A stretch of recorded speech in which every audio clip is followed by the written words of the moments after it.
во врска со соопштението на нашата веб страна и усно ќе потврдам дека во текот на вчерашниот ден ВД председателката на Основен суд Скопје поднесе неотповиклива оставка со писмен поднесок без конкретно образложение.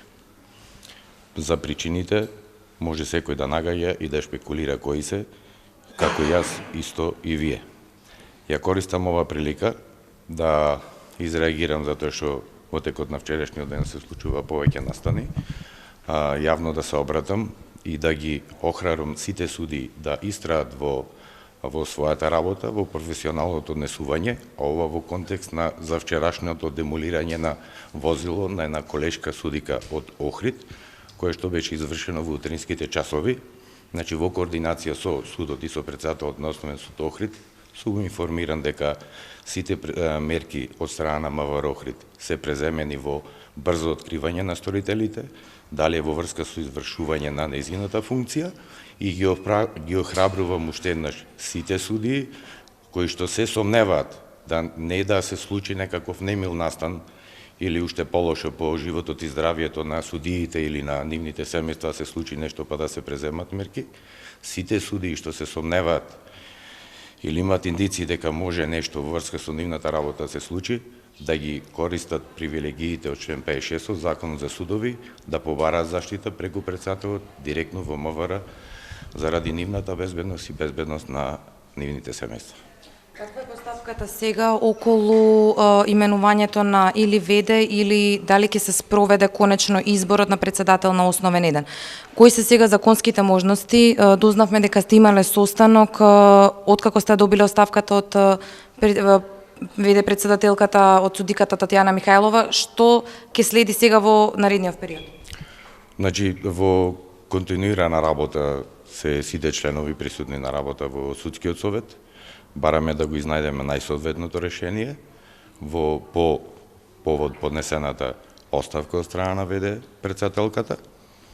Значи, додека формално правно не ја прифатиме оставката на седница, има статус колешката на ВД председател во оставка, а потоа ги разгледуваме сите законски можности за изнајдување на најсоодветно решение за Основен суд Скопје. Дали може би тоа значи дека заменичката председателка на Татјана Михајлова може да преземе функцијата председател на судот? Значи, законски автоматски тоа не може, согласно сегашниот закон за судови. Значи, треба ние да одлучиме дали и кој би бил евентуално нов ВД председател или какви други решенија би нашле во согласно со одредбите од Законот за судови. Дали може би нема да се бира ВД председател, ќе се оди на избор на председател? Значи, не можам ниту да негирам, ниту да потврдам во овој момент. Од објективни околности, некои работи, значи, знаете и ситуацијата во однос на состојбите кои што се во Основен суд Скопје цело време повикувам, и сега ја користам приликата, затоа што и во минатите денови и во текот на вчерашниот и денешниот ден читам изјави од колеги судии и без разлика дали од Основен суд Скопје или од друг суд, ги повикувам да се воздржуваат од било какви изјави, неуместни изјави, и да имаат предвид и вие новинарите и јавноста дека секој судија што индивидуално ќе даде изјава, тоа го дава во негово лично име, секако како судија. Официјалното представување на судот го врши согласно Законот за судови председателот на судот или од него овластени лица како портпароли. Јас се извинувам, само уште едно кратко прашање на оваа тема. Дали може би поништениот распоред од Врховниот суд има влијание за оставката на ВД председателката, бидејќи практично се поништи 7 од 8 приговори беа прифатени? Значи, не можам да шпекулирам како една можност и таа ја читам. Значи, можни се повеќе, бидејќи нема образложени причини, нема обврска да даде образложени причини. Тоа е, значи, во сферата на шпекулација. Може би да, може би не. Дали судскиот совет има ингеренции да го разгледа распоредот кој што еве испадна дека бил спорен бидејќи 7 приговори беа прифатени на судиите? Не, како што и претходно и вие знаете, нема на годишниот распоред и минатиот пат кога се сретнавме, приговор може да се изјави до Врховниот суд на општа седница, одлучија тие како што одлучија, знаете и за распоредот на Врховен суд, одлучи општата седница и тоа треба да продолжи натаму работата со санирање на тие повреди. Сега се усложнува состојбата што во моментот со поднесувањето на оставката имаме дел прифатени приговори и тука се надевам дека ќе наидеме и на разбирање на граѓаните, дел од предметите знам дека се одлагаат, директно ние не можеме да влијаеме и да закажеме судење и слично, и затоа постојано, уште од добивањето на писмениот поднесок со оставката на колешката Михајлова, бараме најсоодветно решение кое ќе биде во интерес и на судот, и на судиите, на судството и на граѓаните на Република Македонија. Во два наврати повторивте сега во изјавата, знаете каква е состојбата во судот, во кривичниот суд. Значи ли ова и сега што го изјавивте дека сепак владее хаос таму после се што се случуваше со распоредот? А и сега веќе со внимание на ВД председател. Хаос е претежок збор, ако знаеме што значи зборот хаос, не владее хаос, меѓутоа може да кажеме, не секојдневно, уште од минатата година што беа, ние имавме и состаноци и средби со дел од судиите и со тогашниот председател, ВД председател и пошироко сме запознаени со некои состојби, затоа повикуваме и јавно, и во непосредни разговори и јавно од воздржување на било какви изјави, од меѓусебна конфронтација, евентуално доколку има, од наметнување на ставови.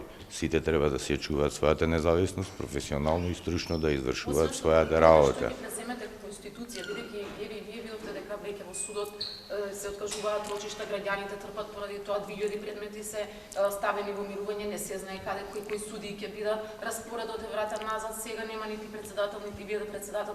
Што ќе правите? Сега во моментот наше е да ја разрешиме оваа ситуација со оставката на ВД председателот и натаму да работиме во соработка со сите судии за надминување на тие состојби што се горливи во моментот. Поништениот распоред, нема распоред сега во... Распоредот не е поништел, 7 приговори, ако знаеме на 60 судии се, околу 64 судии се, за 7 судии од 8 приговори, од вкупниот број на судии само 8 поднеле приговор, 7 се прифатени. Останатите не поднеле приговори, не се согласуваат со распоредот. Дали сте добили некоја жалба од специјалното обвинителство во врска со судиката за која што зборуваме, поради неправилно работење, ако може така да го наречеме, така го квалификува? Од специјалното јавно обвинителство немаме добиено никаков допис. Добро, конкретно, кои се правните или процедурални пречки вие да закажете утре седница за да изберете председател од кандидатите кои што веќе ги реоценивте, ги интервјуиравте и слично за основен еден? Објективни се причините, како и за другите судови, доколку оцениме дека има можност да извршиме избор, натаму разгледуваме што би било доколку не се изврши избор, па објавување на нови огласи, што е најповолно во овој момент.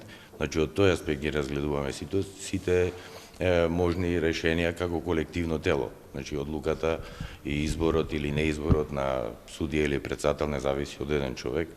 Имаме кај дел од судовите, конкретно во скопските судови, двојно гласање со двојно мнозинство, двотретинско и дополнително со гласање на заедниците што не се мнозинство.